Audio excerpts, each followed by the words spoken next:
The end of MIQ is in sight after the government today revealed the plan to reconnect New Zealand to the world.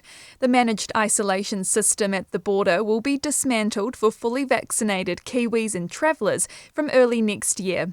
From January 1st, they'll be able to travel from Australia without having to go through MIQ, but would still need to isolate at home for 7 days. From February 13th, fully vaccinated Kiwis can travel from other countries, and from the end of April, all other fully vaccinated travellers can come into New Zealand without needing to go into MIQ. Although the news of international travel would be music to the ears of Kiwis desperate for a holiday or to reconnect with family, Hipkins warned travel in 2022 won't be the same as pre-COVID times. All travellers will require a negative pre-departure test. They'll also require proof of being fully vaccinated, a passenger declaration about their recent travel history, including that they haven't been in a very high-risk country in the past 14 days. They'll be required to do a day 01 test on arrival. There'll be a requirement to self-isolate, and they'll be required to complete a final negative test before entering the community. Hipkins added the phased approach was the safest to protect vulnerable communities and the health system.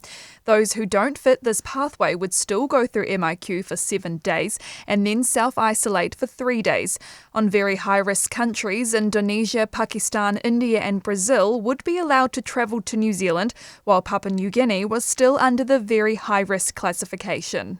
This is about progressively easing restrictions so that we're not throwing a whole lot of additional risk in all at the same time, because that is the sort of thing that could potentially see an exponential growth in cases. And as we do this, there'll be significantly more movement at the border.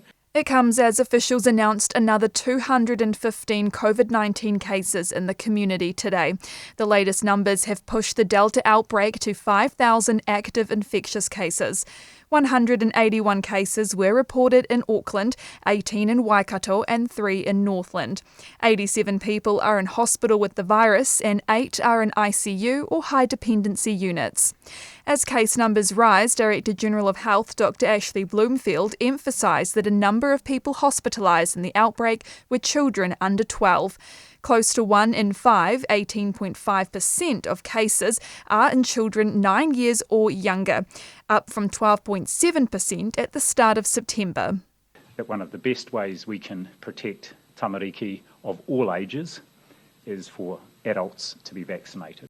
Meanwhile, Parliament is sitting in urgency to rush through the law changes needed to allow businesses to implement the vaccine certificate system. The law change includes allowing businesses to require staff to get vaccinated if they work in roles where they interact with the public. Workplaces considered high risk include hospitality, events, gathering, close contact businesses and gyms. Mandates are expected to cover about 40% of the workforce overall.